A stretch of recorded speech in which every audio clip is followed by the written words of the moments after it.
आजकल की ये जो भाग-दौड़ भरी ज़िंदगी है इसमें लोगों के ऊपर प्रेशर इतना है, हर आदमी आगे बढ़ने की रेस में भागे जा रहा है, खुद के ऊपर ध्यान कम देना या यूँ कहें कि हमारा जो मेंटल स्टेट है वो पूरी तरीके से गड़बड़ा गया है। उसका असर हमारे बॉडी पे बहुत पड़ता है, साथ ही साथ अंदरूनी जो हमारे हिस्से हैं, नर्व्स हैं, उन पे बहुत पड़ता है और इसी का एक मेन रीज़न होता है हाइपरटेंशन या बात करें ब्लड प्रेशर की। तो आज चर्चा करेंगे इसी पे। हमारे साथ हैं विशेषज्ञ doctor Jaideep Dogra, physician, CGHS central government health scheme. Doctor साहब बहुत-बहुत स्वागत है आपका। धन्यवाद। डॉक्टर साहब, सबसे पहले बात की जाए हाइपरटेंशन या हाई ब्लड प्रेशर। बहुत सुनते हैं कि इसे हाई ब्लड प्रेशर है या मुझे हाइपरटेंशन हो रही है। क्या है ये? बहुत आसान शब्दों में मैं बताऊंगा कि हाई ब्लड प्रेशर जी। मतलब जो अंदर जो रक्त चल रहा है जो धमनियों में उसका प्रेशर हाई है। जी। तो इसमें क्या होता है कि जो ये प्रेशर है जो ये लगातार जब हाई होता है तो उसको हम हाइपरटेंशन लेबल करते हैं। और ये क्या करता है, जो रक्त की जो धमनी होती है, जो आर्टरी होती है, उसकी जो दीवार होती है उस पर अपना एक प्रभाव डालता है, जिसको हम इंस्ट्रूमेंट से नाप सकते हैं, ब्लड प्रेशर इंस्ट्रूमेंट से। जी। और उसको दो तरह से हम लिखते हैं, सिस्टोलिक और डायस्टोलिक। जो रक्त की धमनी की जो दीवार होती है उस पे इसका जो प्रभाव होता है उसको हम नाप सकते हैं। तो उसको इतना सिंपल है मतलब ये। तो और इसको हम ब्लड प्रेशर लिखते हैं सिस्टोलिक और डायस्टोलिक। इसको आम भाषा में बोलते हैं ऊपर वाला और नीचे वाला। जो नई गाइडलाइंस हैं उसके हिसाब से जो नॉर्मल ब्लड प्रेशर 120/80 है, पर अगर ये 129 हो और 80 हो नीचे वाला, तब तक इसको हम एलिवेटेड ब्लड प्रेशर बोलते हैं, मतलब इसका अभी बीमारी नहीं हुई है। और अगर ये 130 से 139 हो सिस्टोलिक और नीचे वाला अगर नीचे वाला 80/89 हो, 80 से 89 तक, तो हम इसको बोलते हैं फर्स्ट स्टेज हाइपरटेंशन। जिससे फर्स्ट स्टेज का मतलब है इसका हम लाइफस्टाइल चेंजेस से अपना इलाज कर सकते हैं। इसमें दवाओं की जरूरत ना पड़ती है और अगर हम लाइफस्टाइल अपना चेंज कर लें तो ये इलाज हो जाएगा। और सेकंड स्टेज को हम मानते हैं 140/90, है ना। ये दूसरी यूरोपियन गाइडलाइंस में तो यहीं से ब्लड प्रेशर की डेफिनेशन शुरू होती है, बट अमेरिकन गाइडलाइंस में 140/90 पे इलाज शुरू करना चाहिए, ऐसा हम मानते हैं। इसमें प्रॉब्लम ये है कि जिन लोगों को 100 में से 10 लोगों को ब्लड प्रेशर रहता है, अब उनमें से भी क्या है कि 2 ही लोग इसका पूर्ण इलाज लेते हैं, क्योंकि इसके कोई सिम्टम नहीं होते हैं। तो ये बहुत मतलब विडंबना है कि क्योंकि प्रॉब्लम नहीं होती तो आदमी सोचता है कि दवा मैं क्यों लूं। इसीलिए इसको साइलेंट किलर भी बोलते हैं। जी। एक डॉक्टर साहब, बहुत इंपॉर्टेंट बात आपने बताई कि लोग ऐसा सोचते हैं कि कोई सिम्टम नहीं है और ये ऑब्वियस बात भी है कि ये सिम्टम नहीं है तो हमें पता नहीं चल रहा कि प्रॉब्लम क्या हो रही है। लेकिन अगर बात की जाए कारण की, क्या रीज़न क्या होते हैं? ये जो बीपी फ्लक्चुएट होता है या बीपी की प्रॉब्लम किसी को होने लगती है, इसके पीछे मुख्य बात क्या है? इसमें ऐसा दो में डिवाइड करते हैं, जी। है ना। एक तो जैसे प्राइमरी या एसेंशियल हाइपरटेंशन, तो 90% केसेस में ये प्राइमरी और एसेंशियल हाइपरटेंशन होती है।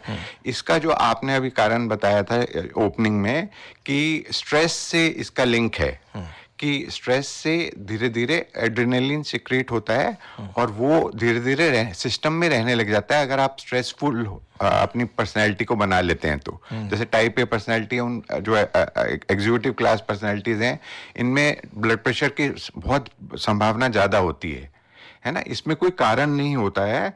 और पर 10% लोगों में इसमें जो जैसे किडनीज की कोई रोग हो, और जैसे कोई थायराइड का प्रॉब्लम हो, जैसे एड्रिनल ग्लैंड्स की कोई प्रॉब्लम हो, तो उसको बोलते हैं सेकेंडरी हाइपरटेंशन। ये सिर्फ 10% लोगों में होती है। ज़्यादातर यंगस्टर्स में अगर हाइपरटेंशन होता है तो हमें सेकेंडरी हाइपरटेंशन के हिसाब से देखना चाहिए। और ऐसे ही प्रेगनेंसी में 1% जो चांस है, जो प्रेगनेंसी में 1% जो रिमेनिंग रह जाता है, वो प्रेगनेंसी के दौरान हम देखते हैं कि ब्लड प्रेशर लेडी का बढ़ जाता है, जिसको गेस्टेशनल हाइपरटेंशन भी बोलते हैं। तो उसकी वजह है 1% हाइपरटेंशन सेकेंडरी टाइप का। डॉक्टर साहब, अगर किसी आम आदमी को, लेमैन को कोई सिम्टम्स पकड़ में नहीं आ रहे हैं, जैसा आपने बोला कि इसके कोई सिम्टम्स एज सच नहीं होते हैं, तो किस तरीके से पहचान की जाए कि इसको ये प्रॉब्लम हो रही है?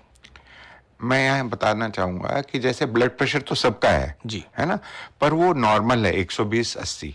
फिर क्या होता है, अगर हम स्ट्रेसफुल जिंदगी जीते हैं तो ये धीरे धीरे बढ़ जाता है और शरीर उसके साथ एडजस्ट हो जाता है, तो आपको पता ही नहीं लगता कि आपका ब्लड प्रेशर बढ़ता जा रहा है। तो इसमें जो लक्षण है वो होते ही नहीं है, क्योंकि आपके बॉडी ने उसको एडजस्ट करता गया। बॉडी जैसे जैसे आपका ब्लड प्रेशर बढ़ता गया, बॉडी एडजस्ट करती गई। तो इसमें लक्षण नहीं होते हैं। ज्यादातर केसेस में हम देखते हैं कि आप स्क्रीनिंग हुई, कोई आपके ऑफिस में आया कि सब बीपी डायबिटीज इनकी स्क्रीनिंग करने आया, तो आपने भी टेस्ट कराया बीपी का, तो आपको पता चला आपका बीपी है। या आप किसी और रोग की वजह से हॉस्पिटल गए और वहां उन्होंने कहा कि आपका बीपी चेक कराओ, तो उसमें आपको पता लगा आपका तो बीपी है साहब। तो ज्यादातर केसेस में इसमें कोई लक्षण ही नहीं होते हैं, है ना। तो क्यों, इसीलिए इसको साइलेंट किलर बोलते हैं। और कुछ केसेस में हम देखते हैं कि जब एकदम बढ़ता है बीपी कई बार, तो जैसे हेडेक है, तो मॉर्निंग हेडेक्स मतलब दिन सुबह के टाइम पे जिसको हेडेक होती है और सिर के पीछे जो हेडेक होती है, वो बीपी का एक लक्षण है सुबह के टाइम पे जिसको सिर दर्द होता है ना। इसके अलावा लाइट हेडेडनेस, मतलब हल्का सिर का हल्का हल्का सिर, अलग तरह का सिर फीलिंग हो आपकी, लाइट हेडेडनेस। इसके अलावा वर्टाइगो, मतलब चक्कर आना, है ना। चक्कर आना, जो कई बार बीपी की वजह से लोगों को चक्कर आते हैं, टेस्ट करते हैं तो हमें पता चलता है चक्कर आ रहे हैं, बीपी है आपको। ऐसे ही एपिस्टेक्सिस, मतलब नाक से खून आना, तो हम बीपी चेक कराते हैं और इतना हाई बीपी था आपका, है ना, तो नाक से खून आ गया आपका। ऐसे ही हम देखते हैं कि इंसोम्निया, मतलब नींद ना आना, आपको बीपी है, आपको स्ट्रेस है, आपको नींद नहीं आ रही है, ये तो हो गया आपके बीपी की वजह से सिम्टम। इसके अलावा क्या होता है कि जो बीपी क्या करता है कि जो टारगेट ऑर्गन्स है बॉडी के, इंपॉर्टेंट ऑर्गन्स हैं जैसे ब्रेन, हार्ट, किडनी, है ना, आंख, इनमें अपना असर डालता है। और उसके सिम्टम्स, जैसे आंख में एकदम सडन ब्लाइंडनेस हो जाए, आप जाके दिखाते हो तो आप वो कहता है कि आपकी आंख देख के अंदर से बोलता है कि आपको तो बीपी रहना चाहिए। फिर बीपी चेक होता है तो पता चलता है साहब आपका तो बीपी था, है ना। ऐसे ही आपको एक साइड का लकवा हो जाए और आप हॉस्पिटल पहुंचे, तो उस टाइम आपको चेक हुआ तो आपको पता चला कि साहब जो लकवा हुआ है वो बीपी की उसका कारण है, तो आपको पता ही नहीं था और आप उसके साथ जी रहे थे और एकदम सडनली लकवा ही हो गया, तो कितनी बड़ी प्रॉब्लम हो गई। ऐसे आपको हार्ट की डिजीज हुई, आपको पता ही नहीं था कि हार्ट की डिजीज है, और आपको जब उस टाइम बीपी चेक हुआ तो पता चला हार्ट की डिजीज आपकी बीपी के कारण है। और किडनी की प्रॉब्लम हो गई आपको सडनली, है ना, तो आपने चेक कराया तो किडनी की प्रॉब्लम थी, क्रॉनिक रीनल फेलियर, CRF बोलते हैं जिसको। वो आपने जब बीपी चेक कराया तो आपको पता लगा तो साहब बीपी है। तो मैं ये बताना चाह रहा हूं कि साइलेंट किलर इसीलिए बोलते हैं क्योंकि हमें पता ही तब चलता है जब इसका असर हो जाता है। पर समझदार आदमी वो होता है जो साल में एक बार, साल में 2 बार नॉर्मल होते हुए भी 40 साल 35 साल के आसपास जब एज आ जाती है तो अपना सारे टेस्ट कराए, बीपी भी चेक कराए, शुगर भी चेक कराए, तो हमें पकड़ में आ जाएगा। और अगर ये पकड़ में आ जाएगा तो बीमारी है ही नहीं, इसका इलाज हो जाएगा, हम परहेज रख लेंगे और बिल्कुल ठीक हो जाएंगे। जी।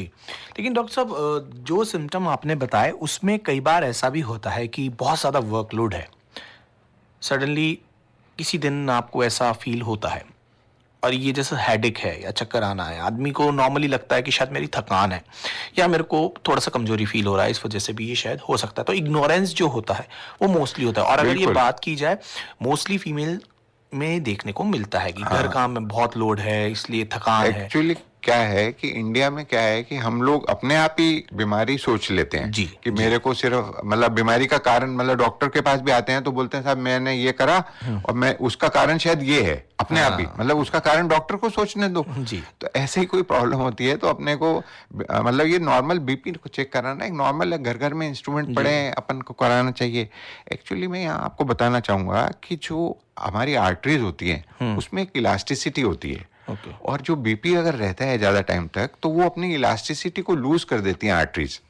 तो जब वो आर्टरीज इलास्टिसिटी को लूज कर देती हैं तब उसका जो इफेक्ट है बीपी का वो उन आर्टरीज पे आता है, और वो जैसे स्ट्रोक हुआ, हेमरेज हो गया ब्रेन का, तो ब्रेन का हेमरेज तभी होगा जब आर्टरी की इलास्टिसिटी लूज हो गई। इतनी जल्दी नहीं होगा। वो अपना जो सिस्टम बना हुआ था बॉडी का वो बहुत परफेक्ट बना हुआ था, पर अगर आपने लापरवाही करी और स्ट्रेस करा और आपने अपना बीपी बढ़ा लिया तो वो बढ़ा हुआ, जो लगातार बढ़ा हुआ बीपी था, उसने आपकी आर्टरीज को रिजिड बना दिया, उसमें अपनी उसकी इलास्टिसिटी लूज होगी, लचीलापन। जैसे मैं इसको यहाँ ऐसे समझाना चाहता हूँ कि जैसे पानी का पाइप है, तो आप नया पाइप लाए, उसको आपने पानी दिया है घास में और वहीं पड़ा रहने दिया, धूप में पड़ा रहा, बारिश में पड़ा रहा, हर सिचुएशन में वो पानी का पाइप वहीं पड़ा रहा, लापरवाही है ना। और फिर क्या होता है, उसकी इलास्टिसिटी लूज हो जाएगी। जैसे ही पानी का प्रेशर बढ़ेगा वो पानी पाइप कट जाएगा और लीक हो जाएगा पानी का पाइप। तो ऐसे ही जो आर्टरीज हैं अपनी, और अगर उसी पाइप को हम संभाल के अंदर रखेंगे तो दसियों साल तक उसकी लाइफ मेंटेन रहेगी, उसकी इलास्टिसिटी मेंटेन रहेगी। पानी दिया, पाइप को अंदर रख लिया। तो ऐसे ही हमारी आर्टरीज जो हैं, एक बार अगर इलास्टिसिटी लूज कर लेंगी तो फिर एक के बाद एक प्रॉब्लम होती जाएगी। शुरुआत में अगर हम चीज़ों को समझ लें तो ये प्रॉब्लम ना हो। ऐसे ही कहा जाता है कि निदान सबसे इम्पोर्टेंट है, आप इलाज बहुत आगे जाता है, लेकिन उससे पहले अगर आप रोकथाम कर लें, थोड़े से जागरूक हो जाएं, तो अपनी प्रॉब्लम्स को बचा सकते हैं। तो इसका निदान किस तरीके से संभव है? बीपी का निदान जो डायग्नोसिस है वो सबसे पहले तो बीपी चेक कराना। अगर 140/90 से ज्यादा है, ऊपर वाला और नीचे वाला, तो हमें जो है वो इसको एक बार और रीडिंग लेनी चाहिए। और 2 रीडिंग है तो अपने को 2-3 दिन के गैप में, हफ्ते के गैप में एक रीडिंग और ले लें। और अगर 2 रीडिंग है तो मतलब लगातार अपना बीपी इससे हाई आ रहा है। तो अगर ये ऐसा है तो हमें क्या चेक करना चाहिए कि इसका कोई असर टारगेट ऑर्गन पे पहले पड़ तो नहीं गया अभी तक। हमें पता ही नहीं था कि कितने टाइम से है, इसको ऐसे तो पता लगा नहीं सकते हैं। तो हमें टारगेट ऑर्गन्स के चेक कराने चाहिए। जैसे किडनी का टेस्ट है, जैसे यूरिन में प्रोटीन तो नहीं आ रहा हमारे, जैसे ब्लड यूरिया और क्रिएटिनिन के लेवल तो नहीं बढ़ गए, जैसे ईजीएफआर जो प्रोटीन का जो किडनी के फंक्शंस को दर्शाता है वो बढ़ तो नहीं गया। ऐसे इसको चेक करना चाहिए, जो ईजीएफआर कम होता है उसमें, है ना, जब किडनी की प्रॉब्लम होती है। ऐसे ही हमें एंडोक्राइन टेस्ट कराने चाहिए, जैसे कि थायराइड का टेस्ट है कि थायराइड बढ़ा हुआ है या थायराइड कम तो नहीं है। ब्लड में इलेक्ट्रोलाइट्स की क्या पोजीशन है, सोडियम पोटेशियम की, कैल्शियम की क्या पोजीशन है। फिर इसके साथ जब हम टेस्ट कराने जा ही रहे हैं तो शुगर का टेस्ट जरूर कराना चाहिए। और लिपिड प्रोफाइल, कोलेस्ट्रॉल का क्या लेवल है, ट्राइग्लिसराइड का क्या लेवल है, जिसकी वजह से डबल मार हो जाएगी। मतलब एक रिस्क फैक्टर तो ब्लड प्रेशर है, एक आपके ट्राइग्लिसराइड बढ़े हुए हैं या कोलेस्ट्रॉल का लेवल बढ़ा हुआ है, तो वो 2 रिस्क फैक्टर हो गए हार्ट के, है ना। फिर हीमोग्लोबिन नॉर्मल टेस्ट कराना चाहिए, ईसीजी का नॉर्मल टेस्ट कराना चाहिए कि हार्ट पे बीपी का असर तो नहीं आ गया। ऐसे ही एक्सरे कराना चाहिए चेस्ट का, जिससे पता चलता है, हार्ट का साइज का पता लग जाएगा। और आई में फंडस जरूर कराना चाहिए, जिससे आई जो है हमारी, बोलते हैं विंडो ऑफ द बॉडी, है ना। हम उस खिड़की से हम उसकी पोजीशन देख सकते हैं कि उसका जो असर है ब्लड प्रेशर का वो आंख तक पहुंच गया है। इसका मतलब सारी आर्टरीज में उसका असर पहुंच गया है। तो आंख को देख के, फंडस को देख के आदमी जो आई स्पेशलिस्ट है वो बता देता है आपको कि कितना असर बॉडी में हो चुका है ब्लड प्रेशर का। ये सब चीजें आपको टेस्ट आपको बता देते हैं कि क्या पोजीशन है आपकी बॉडी की। जी, यानी थोड़ी सी जागरूकता, थोड़ी सी समझदारी आपको प्रॉब्लम से बचा सकती है। Radio pink city 100.3 FM programme health issues सुनते रहिए। डॉक्टर जयदीप डोगरा है हमारे साथ। डॉक्टर साहब, हाई ब्लड प्रेशर की बात की जाए तो किस तरीके से इसकी रोकथाम की जाए और क्यों जरूरी है इसकी रोकथाम? ये बहुत इंपॉर्टेंट सवाल है। मैं आपको इसको ऐसे समझाना चाहूँगा कि हमारे घर में जो महंगे बिजली के उपकरण होते हैं, जैसे कि एसी है, कंप्यूटर है, उसके साथ आपने देखा होगा एक वोल्टेज स्टेबलाइजर लगा होता है कि अगर कोई वोल्टेज फ्लक्चुएशन आती है या हाई वोल्टेज आती है सिस्टम में घर के, तो वो इंस्ट्रूमेंट बच जाए। तो उस इंस्ट्रूमेंट की कीमत है 50,000, 25,000, 30,000। उस 30,000 के लिए हम 5,000 रुपए का वोल्टेज स्टेबलाइजर उसमें इंस्टॉल करते हैं। अब आपके शरीर में जब ब्लड प्रेशर ज्यादा होता है तो आपके शरीर के जो इंपॉर्टेंट इंस्ट्रूमेंट्स हैं, ब्रेन, हार्ट, किडनी, आंख, वो अनमोल हैं। अगर एक बार आंख खराब हो गई तो उसको रिपेयर नहीं कर सकते हैं। अगर बीपी हाई है तो हमारे यही टारगेट ऑर्गन्स हैं जिनको हमने ठीक करना है। और अगर हम उसमें हमने दवा का स्टेबलाइजर लगा दिया तो लॉन्ग लाइफ तक इसमें 3-4 सिस्टम जो इंपॉर्टेंट टारगेट सिस्टम है, टारगेट ऑर्गन्स हैं, इसमें कोई खराबी नहीं आएगी। इसलिए इसकी रोकथाम बहुत जरूरी है, क्योंकि अभी कुछ है ही नहीं। और अगर कुछ बिगड़ गया तो उसकी कोई रिपेयर नहीं है। किडनी खराब हो गई, डायलिसिस शुरू हो जाएगा, किडनी ट्रांसप्लांट की बात शुरू हो जाएगी, हार्ट में अटैक आ गया, बहुत बड़ी प्रॉब्लम खड़ी हो जाएगी, ब्रेन में स्ट्रोक आ गया, धीरे धीरे आप रिवाइव होंगे, वापस से चलने वापस से शुरू करेंगे, सपोर्ट से चलना शुरू करेंगे, बहुत बड़ी प्रॉब्लम है। और अगर हम सिस्टम में बीपी की दवा लगा लेंगे तो वो वोल्टेज स्टेबलाइजर का काम करेगी, वो आपकी वोल्टेज को, बीपी की वोल्टेज को ठीक रखेगी और आप बहुत टाइम तक ठीक हेल्दी लाइफ जिएंगे। कितनी इम्पोर्टेंस है सर, ये जो पॉइंट आपने बताया, कितनी इम्पोर्टेंस है एक डेली रूटीन की जो लाइफ चलती है, हम जीते हैं, हम बस सिर्फ चले जा रहे हैं, भागे जा रहे हैं और कहीं ना कहीं ये जो बहुत छोटी छोटी सी बातें हैं इनको साइडलाइन करते हुए चले जाते हैं। एक्चुअली मेरे हिसाब से जो कोविड का एक साल निकला है, इसमें बहुत सारे लोगों ने इंट्रोस्पेक्शन किया है, अपने अंतर मन को देखा है और सोचा है, और उससे बहुत सारी चीजें बदली हैं और बदलेंगी। तो मेरे ख्याल से लाइफ जो फास्ट अपन जी रहे थे, उसमें जो ब्रेक लगा है, अब उसकी स्पीड शायद अब कम, धीरे धीरे कोई भी ब्रेक लगता है किसी चीज में तो फिर एक बार धीरे धीरे स्पीड बढ़ती है। तो मेरे ख्याल से इसका फर्क पड़ेगा। कहीं ना कहीं यूं भी कहें कि नेचर का कॉल था कि नॉक किया, खुद के प्रति थोड़े से सजग हो जाए। ऐसे भी कह सकते हैं। बिल्कुल, और इसीलिए ये जो प्रोग्राम है पूरा तरीके से डेडिकेटेड हेल्थ इश्यूज। डॉक्टर साहब, अगर बात करें मेडिसिन की, तो इसके अलावा भी क्या कोई प्रिवेंशन है? मेडिसिन तो मैंने बताया आपको लेनी ही चाहिए। अगर आपका बीपी लगातार हाई रहता है तो 140/90 से अगर हाई रहता है लगातार, है ना, तो हमें मेडिसिन तो लेनी ही चाहिए। इसके अलावा बहुत सी सिंपल सिंपल चीजें हैं जो आपकी जीवन शैली से लिंक्ड हैं, जो आप चेंज कर सकते हैं और उससे बहुत बड़ा एडवांटेज आपको मिलता है इस बीमारी में, है ना। तो सबसे पहले मैं आपको बताना चाहूंगा कि जो एक्स्ट्रा आपका वजन है उसको अपने ठीक करना है। जो एक्स्ट्रा वजन है, मतलब नॉर्मली जो आदमी लीन एंड थिन है उसमें ज्यादा इसमें फर्क नहीं पड़ेगा, बट जिसका वजन एक्स्ट्रा है, मतलब आपका अगर इसको वेस्ट साइज से लें अपन, वेस्ट सर्कमफेरेंस से, तो अगर आदमी में 90 से ज्यादा है और वुमेन में अगर महिलाओं में अगर 80 से ज्यादा है तो उसमें एक्स्ट्रा फैट है, तो हमने उसमें वेट कम करना है। अब अगर हम वेट कम करने की बात करेंगे तो हमें कैसे कम करना है, उसका नेक्स्ट सवाल आपका ये होगा, या कोई भी आदमी ये सोचेगा अब इसको करें कैसे कम। तो इसमें जो है वो रेगुलर एक्सरसाइज है। एक्सरसाइज में हम बताते हैं कि 30 से 40 मिनट की ब्रिस्क वॉक जो अगर हम कर लेते हैं, और वो भी 5 दिन कर लें अगर हफ्ते में रेगुलर वे में, तो वो सफिशिएंट एक्सरसाइज मानते हैं उसको। आजकल एक ट्रेडमिल पे कंसेप्ट आया है 12-3-30, मतलब 12 डिग्री इंक्लिनेशन में 3 माइल्स पर आवर की स्पीड से, और 30 मिनट्स तक अगर हम एक्सरसाइज करते हैं ट्रेडमिल पे, अगर हमें हार्ट की बीमारी नहीं है या कोई और बीमारी नहीं है, हम नॉर्मल हेल्दी हैं और ये हम ट्रेडमिल पे एक्सरसाइज करते हैं, तो इससे वेट कम होने की संभावना बहुत अधिक होती है। ये अभी नया कोई कंसेप्ट आया है ट्रेडमिल पे, है ना। तो हमने वेट कम करने के लिए क्या किया, ट्रेडमिल अब, या एक्सरसाइज, है ना। अब दूसरा जो पॉइंट हम रखेंगे वेट कम करने के लिए वो है डाइट। तो हम आहार जो है वो अगर उसमें हम वेजिटेबल्स, ग्रीन वेजिटेबल्स का यूज करेंगे, है ना, सैलेड का यूज करेंगे, है ना, खीरे का यूज करेंगे, तो ये इससे क्या होगा कि हमारी कैलोरीज कट हो जाएंगी। तो आहार बहुत इंपॉर्टेंट है वेट कम करने के लिए। हम क्या होता है कि हम फ्री बैठे होते हैं, हम कुछ भी खा लेते हैं, अच्छा स्वाद बना होता है, हम कुछ भी ज्यादा खा लेते हैं। तो आहार से वेट कम होने का जो मेन जो रीजन वो है, वो आहार है ना। हम कैलोरीज ही ज्यादा खाते हैं, अगर ये समझ में आता है। मैं आप जैसे ही हम वेट कम करने की बात कहते हैं तो लोग कहते हैं कि मैं तो 2 ही फुलके खाता हूं, ये अक्सर हम देखा गया है। पर इसको ऐसे लेना चाहिए कि जैसे बैंक बैलेंस है, तो बैंक बैलेंस आपका जो है वो कभी भी पड़ोसी के अकाउंट में पैसे डालने से आपका बैलेंस नहीं बढ़ेगा। तो आपको, इसका मतलब है आप जो 2 फुलके खा रहे हैं वो भी आप ठीक से डाइजेस्ट होके उसको बर्न नहीं कर रहे हैं, तो और उनमें से भी वो आधा फुलका रोज चिपक रहा है। तो वो ऐसे करके धीरे धीरे क्या होता है कि पता ही नहीं चलता, और साल में 2 किलो 5 किलो ऐसे साल में बढ़ जाता है वेट।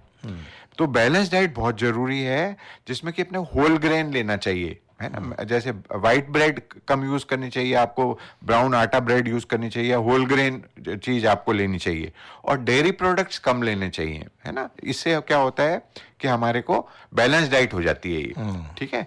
इसके अलावा डाइट में मैं आपको बताना चाहूंगा कि जैसे सोडियम को कट करना है, जैसे नमक को, तो नमक जो है वो आपका जो हमारा रिक्वायरमेंट है वो 5 to 10 ग्राम पर डे है। अब क्या करते हैं, जैसे ही हम नमक को 1.5 ग्राम नमक को कट करते हैं तो 5 पॉइंट बीपी कम हो जाता है।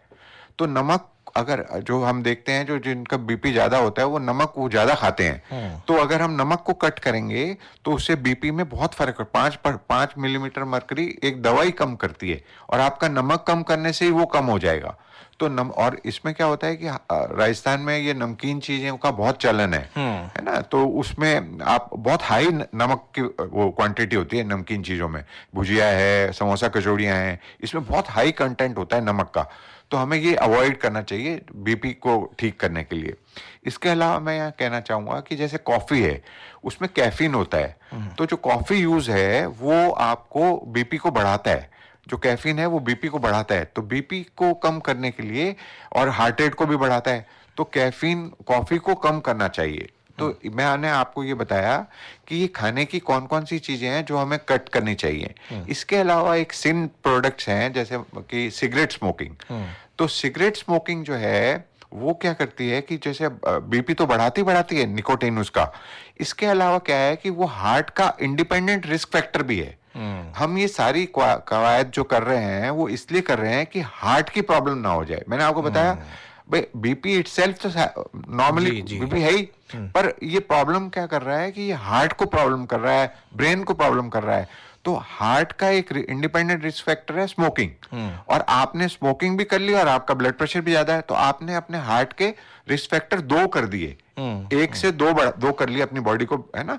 ऐसे ही अल्कोहल है, अल्कोहल की क्वांटिटी अगर हम कम लेते हैं तो इतना नुकसान नहीं है, पर इसमें क्वांटिटी बहुत इंपॉर्टेंट है, क्योंकि जो भी अल्कोहल लेता है, सेवन करता है, वो क्या करता है क्वांटिटी बढ़ाता जाता है धीरे धीरे। तो अल्कोहल की अगर क्वांटिटी कम रखें तो फिर भी इतनी हार्मफुल नहीं है, बट क्वांटिटी का इंपॉर्टेंस बहुत ज्यादा है, तो बहुत अपने आप को वो रखें संयम से। इसके अलावा स्ट्रेस को कम करने के लिए मैं यहाँ बताता हूँ कि जैसे मेडिटेशन है, ध्यान, आप कोई भी ध्यान करते हैं उससे आपके स्ट्रेस के लेवल्स कम होते हैं। मैं इसको ऐसे समझाता हूँ ग्लास वाले एग्जांपल से ही, कि अगर हम ग्लास में पानी भर दें, है ना, और उसको फुल भर दें ब्रिम तक, है ना, उसको ऊपर तक, और उसमें अगर 1 बूंद पानी डालें तो वो ग्लास जो है, पानी जो है वो ग्लास से बाहर आ जाएगा 1 बूंद डालते ही, है ना। और इसके अलावा योग का भी बहुत इंपॉर्टेंस है। अच्छा, यहाँ मैं और बताना चाहूंगा कि जो दवाइयां हैं वो रेगुलरली लें, है ना, उसको बॉक्स में डाल लें। मेरे पास रोज मतलब हर चौथे दिन एक शाम को फोन आता है कि मुझे याद नहीं है मैंने आज की दवा ली या नहीं ली। तो बड़ों को ऐसे जो ये बुजुर्ग होते हैं ये भूल जाते हैं, तो बच्चों का ये फर्ज बनता है कि वो उनकी दवाइयां जो है वो ऐसे पैक में डाल दें कि जो डेटेड रहे 1 2 3 4, तो उनको पता हो मैंने आज की दवा ले ली या नहीं ली। क्योंकि हम भी बड़ी अजीब सिचुएशन में आ जाते हैं कि भाई अब क्या बताएं, पर वो पूछते हैं साहब क्या करूं मैं, आज की मैंने ली या नहीं ली। तो इस तरीके से अगर बोला जाए तो छोटी छोटी सी चीजों का ध्यान रख के हम हमारी लाइफ स्टाइल को सुधार सकते हैं, बहुत फायदा हो सकता है इनसे। डॉक्टर साहब, एक वर्ड सुनने में बहुत आता है, blue zones. Basically blue zones of the world क्या है? एक्चुअली कुछ पार्ट्स ऑफ द वर्ल्ड ऐसे हैं जहां पर उन्होंने देखा कि 100+ की लाइफ होती है, मतलब लोग 100 साल तक जीते हैं। अच्छा। तो उन्होंने देखा कि भाई ऐसी क्या चीजें हैं जो वहां पर पॉकेट्स ऑफ द वर्ल्ड है ना, जैसे फिनलैंड में है ना, जैसे और भी कई जगह है, इटली में एक पॉकेट है। तो ये जो पॉकेट्स हैं इसमें 100 साल से ज्यादा की उम्र होती है। तो उन्होंने देखा कि इसमें क्या चीज होती है जो अपना करते हैं लोग। तो एक तो फिश कंजम्पशन देखी गई कि फिश कंजम्पशन ज्यादा होती है उस एरिया में, और दूसरा देखा गया कि उसमें वहां पर जो है वो पूछ के करा जाता है, मतलब बड़ों से जो राय ली जाती है, उनको लगे कि वो प्रोडक्टिव है, मतलब इतनी एज के बाद भी प्रोडक्टिव है। मतलब मैंने एक कार खरीदनी है और मैंने मतलब बच्चे भी हैं और मेरी मदर भी हैं, तो मैं सबसे पूछूं कलर कौन सा लूं, है ना, फिर मैं चाहे कुछ भी डिसाइड कर लूं, पर मैंने अगर उनसे सिर्फ पूछ भी लिया कि मैं कलर कौन सा लूं, और फिर मैंने मान लो उन्होंने कहा व्हाइट और मैंने ले आया ब्लैक, क्योंकि या रेड, बच्चों ने कहा रेड, तो अब बड़ा डिसीजन बड़ा मुश्किल हो गया, ये धर्म संकट हो गया।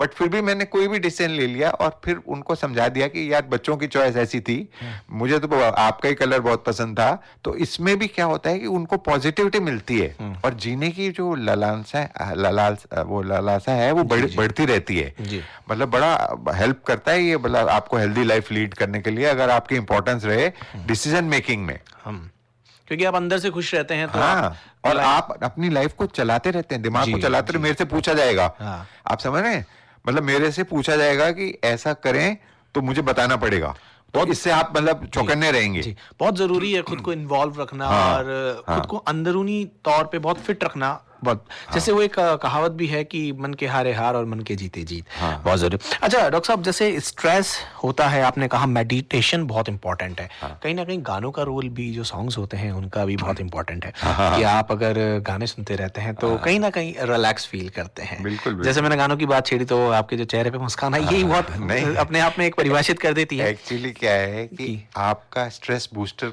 या स्ट्रेस वो कट करने वाला पॉइंट क्या है। जी। कईयों का है जैसे कि आप गाना गाते हैं, कईयों का है गाना सुनते हैं। हाँ। तो कुछ भी आपको जो चीज स्ट्रेस कम करती है ना, हाँ। मतलब कई होते हैं जो बोल के स्ट्रेस कम कर लेते हैं अपना, जी जी। तो वो मतलब बहुत इंपॉर्टेंट है हाँ। कि आपने सिर्फ बातें कर ली क्योंकि आपको मौका नहीं मिला जी, तो आप जी। स्ट्रेसफुल हो गए। जी। पर आपने बातें कर ली तो अपने मन की बात हल्की कर ली, तो कहते हैं ना लोग कि मतलब अपनी बात प्रॉब्लम अपनी शेयर कर लो तो उसी से कम हो जाता है जी स्ट्रेस। जी जी। तो ऐसे गाने से भी स्ट्रेस कम होता तो है। आपकी अगर बात की जाए तो किस तरीके से आप अपना स्ट्रेस रिलीज करते हैं?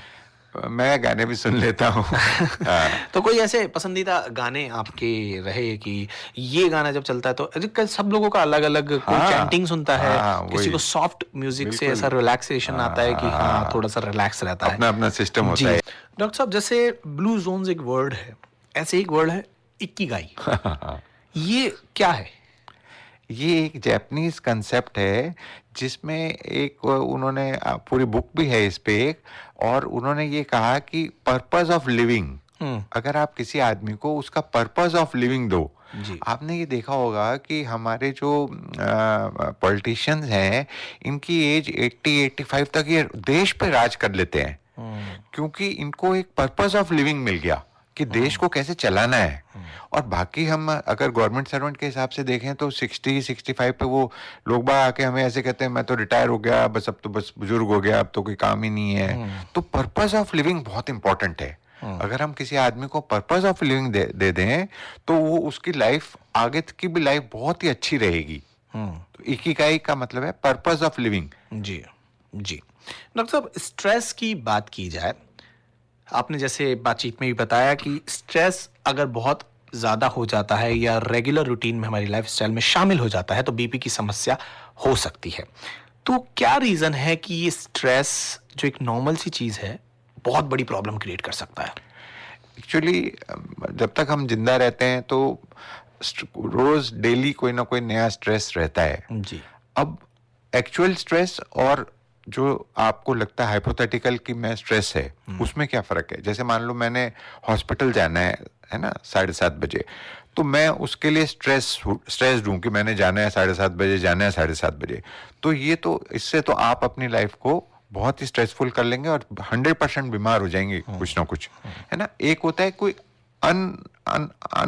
अनअवॉइडेबल सिचुएशन आ जाए, मान लो मैं कार में जा रहा हूँ और हाईवे पे हूँ और पंचर हो जाए गाड़ी, वो एक्चुअली स्ट्रेसफुल कंडीशन है, वो मेरे लिए रूटीन नहीं है। वो आप पहली बार दूसरी बार हुआ है कि हाईवे पे सुनसान जगह पे गाड़ी पंचर हो गई, तो वो स्ट्रेसफुल सिचुएशन है। अब क्या होता है कि जब स्ट्रेस होता है बॉडी में तो कुछ अलार्म बजते हैं बॉडी के और कुछ हार्मोन्स निकलते हैं। ये जो हार्मोन्स हैं ये बॉडी में जो चेंजेस करते हैं वो प्रिपेयर करते हैं फाइट और फ्लाइट, या तो उस सिचुएशन को का सामना करो और या उस सिचुएशन से भाग जाओ। मान लो जैसे मैं जंगल में था और शेर आ गया तो मैं या तो उससे फाइट करूंगा, फाइट कर नहीं सकता तो पेड़ पे चढ़ जाऊंगा, तो फ्लाइट, मतलब मैंने फ्लाइट ले ली, मतलब मैंने वहां से भाग लिया मैं, है ना। तो उससे क्या हुआ कि थोड़ी देर बाद मैं पेड़ पे था, भालू या शेर आया था, भालू चला गया, मेरा मन शांत हो गया, सारे हार्मोन्स जो निकले थे वो सब ठीक हो गए। तो रूटीन में क्या होता था जब आदमी जंगल में रहता था तो ये पूरे दिन में 4-5 बार होता था, तो वो वापस से कूल डाउन हो जाता था सिस्टम बॉडी का। अब क्या होता है कि इतने स्ट्रेसर्स हैं कि मैंने अपने ऑफिस में आया, मैंने बॉस के पास कोई जाके अपना वो मैंने लिखी है एप्लीकेशन या कोई चीज ड्राफ्ट करी है, वो दिखानी है जाके, मैं स्ट्रेस में हूँ बॉस के पास जाने से ही, है ना। फिर मतलब ये छोटे छोटे बहुत स्ट्रेसेस हैं, आज 30 से 40 बार ऐसा होता है। और वो जो हार्मोन्स निकलते हैं वो हम वापस से कूल डाउन नहीं होने देते, उससे पहले ही निकल जाते हैं। जी। तो बॉडी को ये समझ नहीं आता है कि इसका लेवल क्या है हार्मोन्स का, तो वो हार्मोन्स लेवल बॉडी में सिस्टम में चलने लग जाता है, तो आपका बीपी रेगुलर रहने लग जाता है। जो जिसको हम प्राइमरी या एसेंशियल हाइपरटेंशन बोलते हैं, उसका मेन कारण ये है कि क्योंकि हार्मोन्स आप रेगुलरली पहले निकाला आपने स्ट्रेस में, और वो स्ट्रेस का जो हार्मोन निकला वो कूल डाउन हुआ नहीं, उससे पहले दोबारा निकाल दिया, तो वो एक लेवल आपका मेंटेन हो गया। वो लेवल जब मेंटेन हो गया तो आपको बीपी रहने ही लग गया। नहीं तो नॉर्मली फाइट और फ्लाइट के लिए बीपी बढ़ा था कि आप या तो उससे लड़ो और या भाग जाओ। अब जंगल के इस टाउन में, सिटी में, जंगल राज, कंक्रीट का जंगल है, इसमें लड़ाई तो करनी नहीं है ना। तो हम स्ट्रेस से हमने अपने हार्मोन्स बढ़ा के बीमारी कर लेते हैं अपने आप को, क्योंकि लगातार अगर बीपी रहेगा तो ब्लड प्रेशर की बीमारी हो जाएगी, हाइपरटेंशन। डॉक्टर साहब, क्या मैसेज देके जाना चाहेंगे, किस तरीके से खुद को फिट रखें और हेल्दी रखें? सबसे इम्पोर्टेंट है जीवन शैली में बदलाव, जी। है ना। हमारी जो सेडेंटरी लाइफ हो गई है, तो उसमें हम एक्सरसाइज करें, डाइट का ध्यान रखें, जी। जो सिन आइटम्स हैं जैसे स्मोकिंग है बिल्कुल बंद करें, है ना। बहुत प्रॉब्लमेटिक हैं अगर स्मोक करते हैं तो, और इसमें आजकल बहुत सपोर्ट सिस्टम्स हैं, उनको यूज करें और बिल्कुल आसानी से बंद हो जाएगी। इसको बंद करें प्लीज। जी, बहुत बहुत धन्यवाद डॉक्टर साहब स्टूडियो में आने के लिए और इतनी सारी जानकारी देने के लिए। धन्यवाद।